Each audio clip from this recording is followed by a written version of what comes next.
नमस्कार। एक बार फिर से मैं सुभाष कुमार आपको टीसीपी एजुकेशन हब के इस डिजिटल प्लेटफॉर्म पर स्वागत करते हैं। और रासायनिक अभिक्रियाओं को पढ़ने से पहले रासायनिक समीकरण के जो दोष हैं उसको दूर करने के लिए यानी उसको उपयोगी बनाने के लिए पहले सीख लेते हैं। उसके बाद हम लोग रासायनिक एक एक कर रासायनिक अभिक्रियाओं को समझेंगे। ठीक है, तो रासायनिक समीकरण को अधिक उपयोगी बनाना, कैसे अधिक उपयोगी बनाएंगे, तो इसके लिए देखिए, जैसे रासायनिक अभिक्रिया के दोष था कि भौतिक अवस्था की जानकारी नहीं दे पाता है कि ठोस है, अभिकारक की द्रव है या गैस है। तो सबसे पहला है अधिक उपयोगी बनाने के लिए यानी सीमाओं को दूर करने के लिए, दोष को दूर करने के लिए, उसमें है पहला भौतिक अवस्था की जानकारी के लिए अभिकारक या प्रतिफल के सूत्र के बाद देखिए, जैसे मान लेते हैं कि यहाँ पर हम जैसे आयरन लिखेंगे Fe प्लस H2O, ठीक है, तो ये बनेगा Fe3O4 और प्लस H2, ठीक, तो प्लस H2, ठीक है, ऐसे।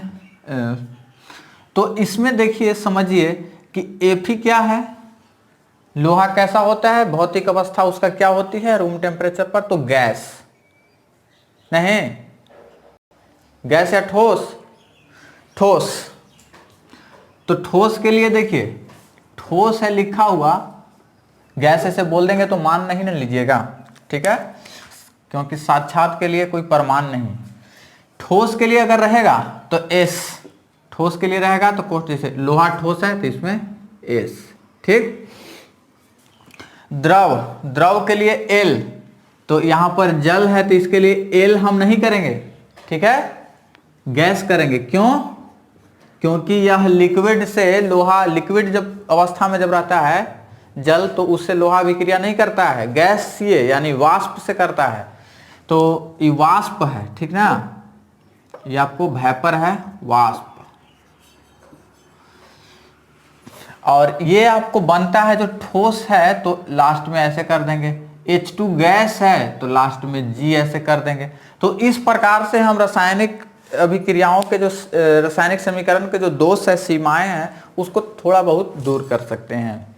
पूरा पूरा तो दूर नहीं होगा लेकिन थोड़ा बहुत दूर कर लेंगे। तो आशा करते हैं कि आप समझ चुके होंगे कि ठोस है तो S, ठीक है, ठोस रहेगा तो S, जैसे सल्फर ठोस होता है तो ठोस होता है तो लास्ट में S लिखेंगे, ठीक है। मैग्नीशियम ये ठोस होता है तो ऐसे लिखेंगे, ठीक। अगर जल लिक्विड में आता है तो ऐसे लिखेंगे, अगर जल गैस में है तो ऐसे लिखेंगे, ठीक है। और जल अगर गैस सॉलिड में है, ठोस में, तो ऐसे लिखेंगे। देखिए, जल जो है से तीनों भौतिक अवस्थाओं में पाया जाता है। यह बर्फ का हो गया। अब बर्फ का हमको सूत्र लिखना होगा तो जल का ही सूत्र लिखेंगे, लास्ट में केवल S कर देंगे, यानी ठोस, सॉलिड। अगर जल का लिखना है सामान्य रूम टेम्परेचर पर, जानते हैं लिक्विड में रहता है, तो जल को L लिख देंगे, काम हो जाएगा। अगर भाप का लिखना है या वाष्प का लिखना है तो जल को हम ऐसे लिखेंगे, गैसीय फॉर्म में, ठीक है। क्लियर ये हो गया। ये तीनों, अगर गैस बन रहा है तो G, लिक्विड है तो L, सॉलिड है तो S, ठीक। हाँ, अब देखिए जलीय विलयन के लिए नमक कैसा होता है, नमक NaCl, तो ये होता है ठोस, नमक तो ठोस होता है तो लास्ट में S लगाते हैं। लेकिन ये जो नमक है ये अगर लिक्विड है, पूरा खूब गर्म करेंगे, खूब गर्म करेंगे तो ये लिक्विड हो जाएगा, तो NaCl L लिखेंगे, ठीक है। ये चीज समझ गए। तो अब चौथा समझिए AQ के लिए। मान लेते हैं कि देखिए, नमक लिक्विड कब आता है, तो ऐसा नहीं कहेंगे कि पानी में घोल दिए तो नमक लिक्विड हो गया, नहीं, वो लिक्विड नहीं हो गया, फिर वो मिश्रण हो गया, जल और नमक का मिश्रण होगा, वो लिक्विड नहीं कहलाएगा। हाँ, खूब गर्म करेंगे, खूब गर्म करेंगे तब लिक्विड फॉर्म में आता है। हम आगे एक रिएक्शन आएगा, आपको लेड नाइट्रेट को गर्म करेंगे तो वो लिक्विड फॉर्म में पहले आएगा, इसके लिए यह बुनसेन बर्नर का इस्तेमाल करेंगे। तो अगर नमक को जल में घोलेंगे तो क्या लिखेंगे, ये तो लिक्विड के लिए होगा, जल में घोलेंगे तो कुछ नहीं है, नमक को अगर जल में आप घोले ना, NaCl को आप जल में घोलेंगे तो लास्ट में AQ लगा देंगे, एक्वस। इसका मतलब होता है एक्वस। एक्वस माने होता है जलीय, जल। एक्वस माने जलीय होता है, एक्वा माने वाटर होता है, जल। ठीक है, ये एक लैटिन भाषा का शब्द है, एक्वा माने जल होता है। ठीक है, आपने एक्वागार्ड का नाम सुना होगा, एक्वागार्ड वाटर प्यूरिफायर, तो वो जल से संबंधित है इसलिए उसको एक्वा नाम रखा गया है। तो ऐसा आपको चीज को करेंगे। अगला है जलीय विलयन के लिए समझ गए। अम्ल के संदर्भ में, अम्ल, अम्ल जिसको उर्दू में तेजाब कहते हैं, तेजाब, अंग्रेजी में एसिड बोलते हैं। तो अगर अम्ल में कुछ पानी वगैरह नहीं मिला हुआ है, ठीक, तो उसको कॉन्क बोलेंगे, सांद्र। ठीक है, सांद्र, कॉन्क, कंसंट्रेटेड का शॉर्ट फॉर्म है। ठीक है, और अम्ल में पानी मिला दिए, यानी अम्ल में जब पानी को मिला देते हैं, ऐसे पानी में अम्ल को मिलाया जाता है, अम्ल में पानी को नहीं, जिसको हम लोग नेक्स्ट चैप्टर में पढ़ेंगे। तो मतलब कि पानी और अम्ल जब दोनों मिल जाता है, मिलाने की जो प्रक्रिया होती है उसको तनुकरण कहते हैं। तो तनु अम्ल के लिए DIL का उपयोग करेंगे, डाइल्यूट। ठीक है, अगर अम्ल में अगर पानी की मात्रा है तो DIL का उपयोग करेंगे। तो ऐसा हम लोग करते हैं। ठीक, जैसे देखिए कंसंट्रेटेड, जैसे दूध होता है ना, तो दूध में अगर पानी नहीं मिला हुआ है तो वो कंसंट्रेटेड है। ठीक है, एब्सोल्यूट है। लेकिन उसमें पानी मिला के अगर सेल करता है ज्यादातर लोग, तो वो डाइल्यूट होता है, तो उसको पहचाना जाता है लैक्टोमीटर से। तो ऐसे अगर पानी मिलाया हुआ है तो DIL लिखेंगे, अगर नहीं मिलाया हुआ है तो CONC लिखेंगे, कॉन्क। ठीक, तो ये सारे हम भौतिक अवस्थाओं की जानकारी के लिए ऐसा उपयोग करेंगे। ठीक, तो इसको आप उतार लीजिए।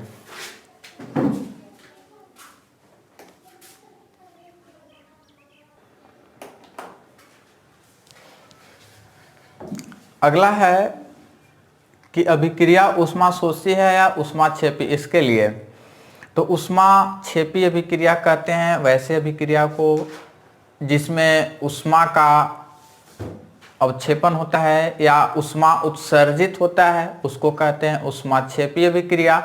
और जिसमें ऊष्मा का अवशोषण होता है, वैसी अभिक्रिया को ऊष्माशोषी अभिक्रिया कहते हैं। अर्थात जिसमें गर्मी उत्पन्न होता है उसको ऊष्माक्षेपी, जिसमें ठंडक उत्पन्न होता है उसको ऊष्माशोषी अभिक्रिया कहते हैं। तो इसके लिए क्या लिखेंगे, कैसे लिखेंगे इसे, तो ध्यान दीजिएगा। अभिक्रिया ऊष्माक्षेपी है तो प्रतिफल में ऊष्मा शब्द जोड़ देते हैं। जैसे देखिए एक अभिक्रिया को लिखते हैं CuSO4, ठीक है, और प्लस Al, तो इसमें हो जाएगा AlSO4, Al2SO4 का होल 3 और प्लस Cu। ठीक, तो ये ऊष्माक्षेपी अभिक्रिया है। ऊष्माक्षेपी अभिक्रिया ये है, ठीक ना। समीकरण से पता नहीं चलता है कि ऊष्माक्षेपी या ऊष्माशोषी, लेकिन उसको उपयोगी बनाने के लिए ये ऊष्माक्षेपी है। तो इसके यदि ऊष्माक्षेपी है तो प्रतिफल में ऊष्मा शब्द जोड़ देंगे।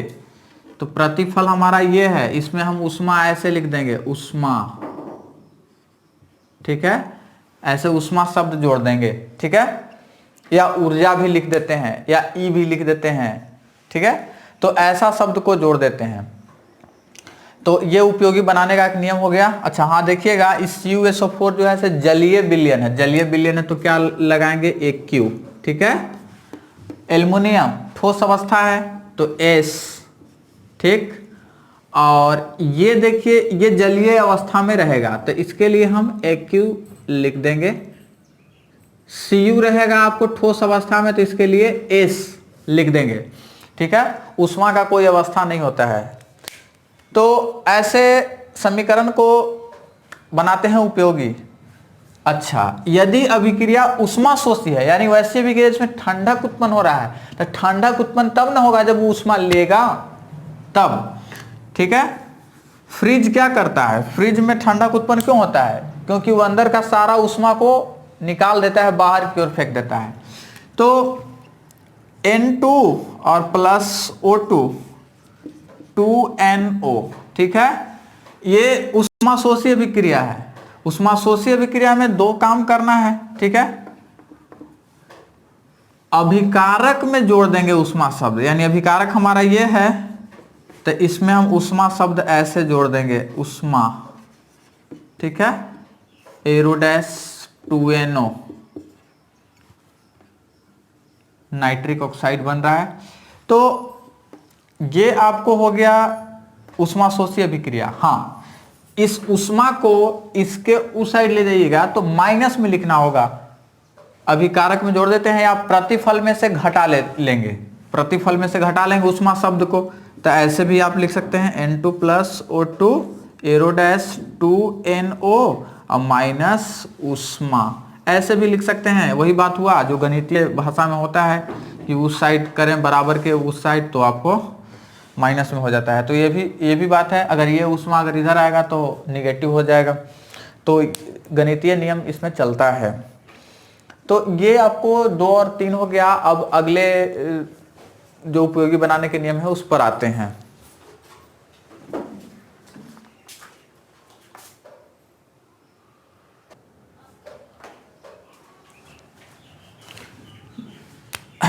अगला आते हैं गैस उत्सर्जन के लिए। अगर कोई अभिक्रिया है उसमें गैस उत्सर्जित हो रहा है, गैस उत्सर्जित होने के लिए देखिए, जैसे Mg और प्लस HCl एरोडैश 2HCl MgCl2 और प्लस H2, ठीक है। तो देखिए ये गैस, ये H2 गैस है, अब ये उत्सर्जित हो रहा है। तो उत्सर्जित हो रहा है तो इसके लिए हम ऐसे लगा देंगे, ठीक है, साइड में ऐसे लगा देंगे। और बाकी तो पिछले बताए हुए हैं ही पीछे कि Mg सॉलिड है तो लास्ट में S, ये डाइल्यूट है तो DIL, ठीक है। MgCl2 एक्वस बनेगा AQ, और ये आपको गैस है तो गैस ऐसे लिख देंगे, और उत्सर्जन के लिए ये दे देंगे। हाँ, गैस यदि अभिक्रिया में भाग ले रहा है तो उसके लिए हम ऐसे नहीं देंगे, ठीक है। जैसे एक एग्जांपल के तौर पर H2 प्लस O2 और H2O, तो ये गैस जरूर है, इसके लास्ट में G जरूर लिखेंगे, लेकिन ऐसे नहीं लगाएंगे। वो ऐसे कब लगाएंगे? जब अभिक्रिया के फलस्वरूप बनेगा, गैस जब बनेगा अभिक्रिया के फलस्वरूप। सीधा सीधा कहने का मतलब कि अभिकारक तरफ ये रहेगा तो नहीं होगा, प्रतिफल की तरफ रहेगा तो होगा, ठीक है। तो ये आपको हो जाएगा गैस उत्सर्जन के लिए, ऐसा काम करेंगे। अब अवक्षेप के लिए, अवक्षेप होता क्या है पीछे वीडियो में बता चुके हैं कि अवक्षेप एक ठोस पदार्थ होता है जो जलीय, किसी अभिक्रिया में जलीय विलयन से पृथक हो जाता है, ठीक है। तो उस अभिक्रिया को, सारे अभिक्रिया को करेंगे और जिसमें अवक्षेप बनता है उसको अवक्षेपण अभिक्रिया कहते हैं, ठीक ना। तो देखिए, जैसे आपको हो गया PbNO3 लेड नाइट्रेट, ठीक, ये आपको एक्वस लेंगे, एक्वस और मैंने जलीय विलयन, और Ki पोटेशियम आयोडाइड, ये भी एक्वस, ठीक है। और ये दोनों जब रिएक्शन करेगा तो PbI2, ठीक है, ये आपको बनेगा सॉलिड, ठोस। और देखिए दोनों जलीय विलयन रहेगा, यानी दोनों लिक्विड फॉर्म में रहेगा, और दोनों को जब मिलाएंगे तो आपको सॉलिड बनेगा, वो अलग हो जाएगा, ठीक है, सॉलिड फॉर्म में। तो ऐसे आपको हो जाएगा। तो ये आपको अवक्षेप हो गया, पीला अवक्षेप होता है, पीला अवक्षेप, जिसको आगे पढ़ेंगे। और प्लस यहाँ पर बनेगा NO3 है, K है, KNO3 एक्वस में रहेगा। तो अवक्षेप के लिए हम संकेत डाउनवर्ड डायरेक्शन में, माने अवक्षेप को नीचे कर देंगे, ये बैठ जाएगा। मान लेते हैं कि इसी में अगर बना रहे हैं तो ये अवक्षेप नीचे बैठ जाएगा, अवक्षेप जो है नीचे बैठ जाएगा। और गैस बनेगा तो ऊपर की ओर चल जाएगा, सीधा सीधा गैस बनेगा ये ऊपर की ओर उड़ जाएगा, अवक्षेप बनेगा नीचे की ओर। ये आप संकेत ऐसे याद रख सकते हैं, ठीक है। तो ये चीज आपको हो गया। अगला आते हैं उत्क्रमणीय या उभयगामी अभिक्रिया के लिए।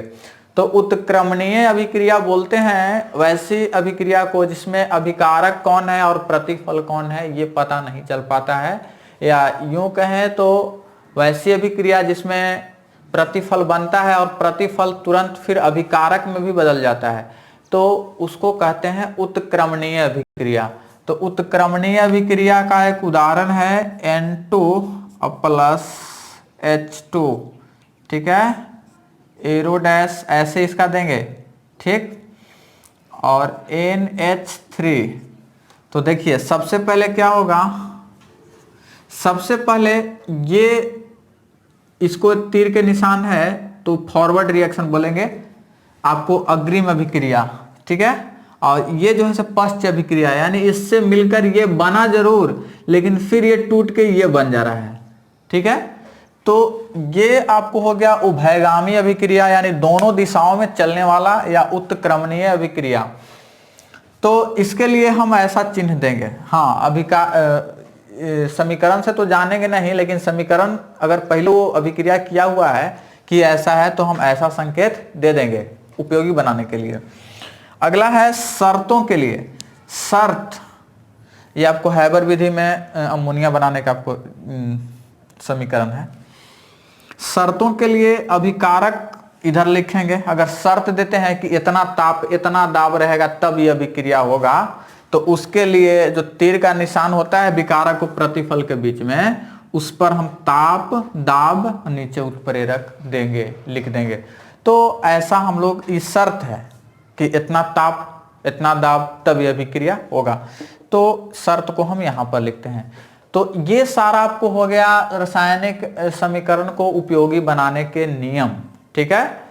अब जो नेक्स्ट आगे पढ़ाई करेंगे वो हम रासायनिक अभिक्रिया को प्रयोग के माध्यम से एक एक चीज को, तथ्य को जानेंगे, ठीक है। इसको आप उतार लीजिए।